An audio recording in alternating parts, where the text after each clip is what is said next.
Aurora Sivir put up strong results at both the Sydney and Vancouver regionals.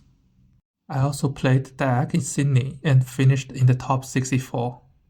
A lot of people look at this deck and think Aurora is just broken. And sure, Aurora is a powerful card. But I don't think that's the whole reason the deck is so successful.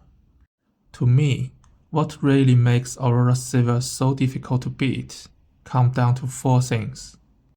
Its consistency, its pressure, its resource advantage, and the lack of reliable answers.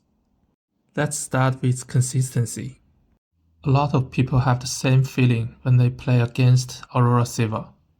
It always feels like the opponent just has Aurora every single game. No matter when you play against the deck, they seem to find it right on time. But honestly, that's not just bad luck. In this deck, Aurora shows up by 10-4 more than 80% of the time. It's actually what the deck is built to do. A big reason for that is how much card selection Purple has. Cards like Stack Deck and Square's Bloom let you dig through your deck very efficiently. Not only do they help you find Aurora, they also help you find the specific answers you need in different situations. That's where a lot of the deck's consistency comes from. Because of that, the deck is usually able to execute its game plan very reliably. Which means the deck gets to perform at its full potential much more often. But consistency alone isn't enough. A deck full of cheap 2-cost units can be very consistent. But if it doesn't actually threaten to win the game, that consistency doesn't matter much. What makes Aurora Sivir special is what happens once Aurora comes online. As long as Aurora starts generating value, the deck can suddenly put multiple mass answer threats on the board. A common example is Aurora plus Elder Dragon. Now your opponent has to deal with both threats immediately. And that's the key part. If they can only answer one of them, the game can start slipping out of control very quickly. To me, that's the biggest difference between this version of Aurora and the previous version. Older Aurora decks slowly turned resources into an advantage. This version turns resources into pressure almost immediately. A lot of players have probably experienced this before. One turn, you are comfortably ahead, and the next turn, you are suddenly struggling to keep up with everything on the board. Many games against Aurora are lost because there's a turn where you realize, I have an answer, but I don't have enough answers. Aurora forces the game into a situation where multiple problems need to be resolved at the same time. That means your margin for error becomes very small. If your hand isn't lined up perfectly, it's easy to fall behind. At this point, some people might be thinking, okay, if Aurora creates multiple threats, why not just play more removal and make sure I can answer them?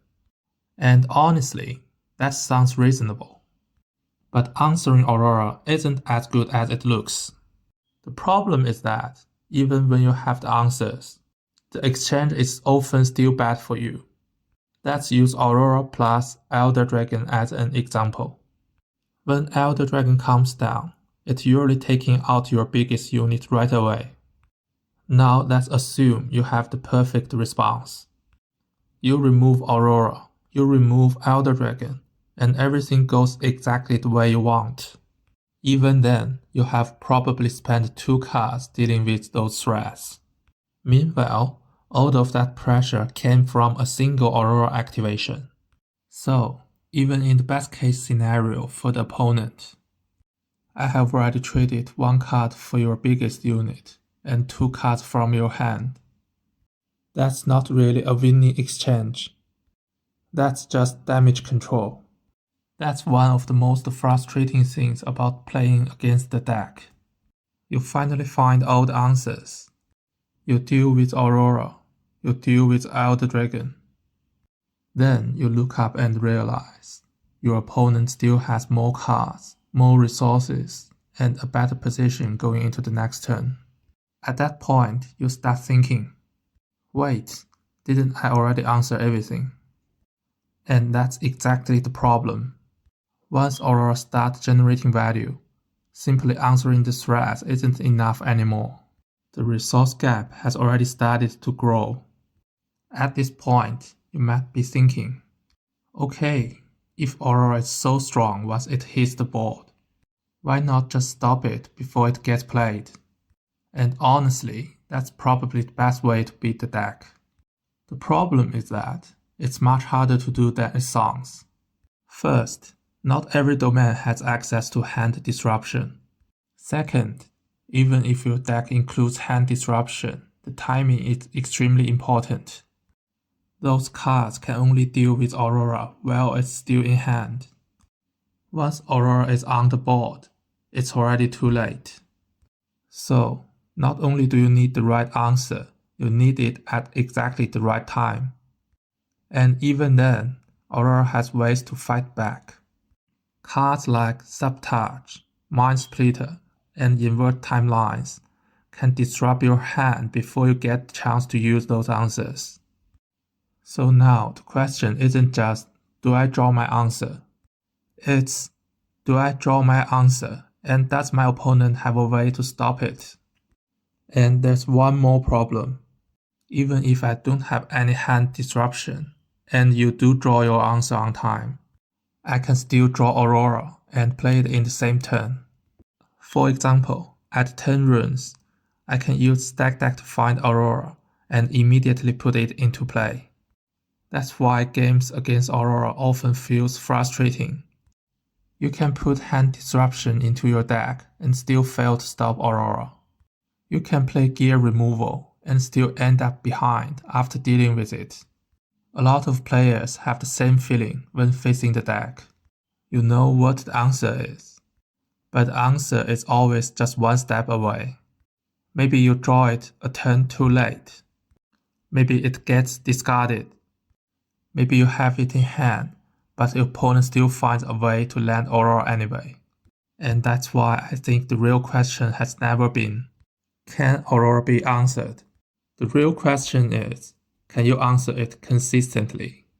Right now, most decks can't. And that's what brings us back to the original question.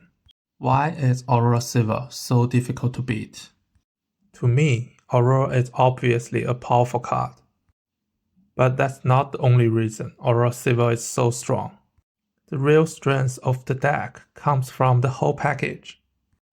It finds Aurora consistently. It turns that consistency into immediate pressure. It often comes out ahead, even when the opponent successfully answers its threats. And it's incredibly difficult to answer reliably. That's why Aurora Sivir feels so difficult to beat. If you see the deck differently, I'd love to hear your thoughts in the comments. Thank you for watching.